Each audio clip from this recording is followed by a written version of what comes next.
Hello Mama's, నేను మీ Chintu bye 1v4 కొట్టి record create చేయబోతున్నాను. ఆగురా బాబు, ఎప్పుడు ఇలానే చెప్తావు? ఎప్పుడు కొట్టావు కదరా నువ్వు?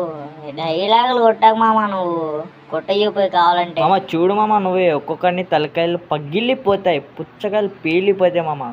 కొత్త రేవలు ఆడతామా? అరే నువ్వైతే కొట్టావు కానీ కొట్టించుకుంటావు లేరా? ఎందుకు చెప్పు డైలాగులు? ఇంకో ఇప్పుడు కొట్టేసాడు చూడు, తలకాయ పగిలిపోతా చూడు. అరే కొట్టేసాడు రా ఒకని. అక్క నాతో పెట్టుకుంటాడు, తలకాయ పగిలిపోయింది ఇంటికానికి. రే నువ్వు నిజంగా బాడీ రా, బాడీ కొట్టి పుచ్చకాయ పగిలిందంటే ఏంద్రా బాడీగా? అంటే అది బాడీ కొట్టినా బ్రెయిన్ కొట్టినా ఏదో ఒకటి కొట్టినా కావమ్మా. ఇంకా ఇద్దరే వేసేస్తా. అరే బయట ఇచ్చుడు రే, ఇటు కొడుతుంటారు, పడ్డాడు ఇటు కూడా. బా రే మామ, వీడిని కూడా వేసేసా. ఇందాక ఒకటి, ఇప్పుడు 2 3 ముగ్గురు అయిపోయినా ఇడు కూడా అయిపోయినా చెట్ల అయిపోయాడు. వేసేస్తా అన్నావు, వేసేసాడు, బాగా వేసేసాడు.